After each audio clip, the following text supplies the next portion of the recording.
கட்சி சேரன்னு ஒரு பாட்டு வந்திருந்தது.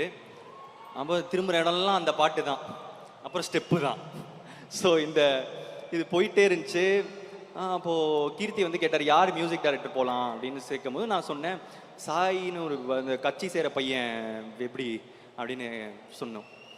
அப்போது ஆமாம் இல்லை ப்ரோ, நல்ல டேலண்டாக தான் இருக்கிற மாதிரி. இல்லை நான் போகிறேன், பாட்டு போட்டாலே பயங்கரமாக கத்துறாங்க, நீங்கள் போய் ஒரு தடவை கேட்குறீங்களா, ஒரு தடவை மீட் பண்ணுறீங்களா, ஒரு பேங்க்லாம் எப்படி இருக்குன்னு பார்க்குறீங்களா, இல்லை உங்களுக்கு போகலனாலும் ஓகே, எனக்கு அவரோட ஒர்க் பண்ணணும்னு ஆசையாக இருக்குது, நான் சும்மா போகிறேன், இல்லை அப்புறமா கூட நான் ஒர்க் பண்ணிப்பேன், நான் போயிட்டு அவரோட பாட்டெல்லாம் எப்படி இருக்குன்னு நான் கேட்டுட்டு வரேன் அப்படின்னு சொன்னாலே, இல்லை ப்ரோ நான் போய் மீட் பண்ணுறேன், நான் எல்லாம் கேட்டு வரேன்னு சொல்லிட்டு போனார். போயிட்டு அடுத்த நாள் வந்தார்.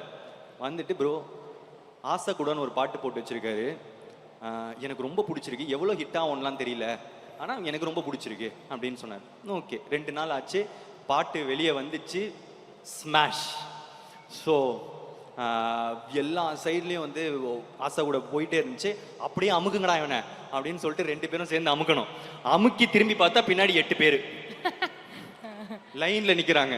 இந்த டேரக்டர், அந்த டேரக்டர், அந்த ஹீரோ, இந்த ஹீரோன்னு ஓவர் நைட் லைக் எல்லாரும் they want to work with Sai Abhyankar.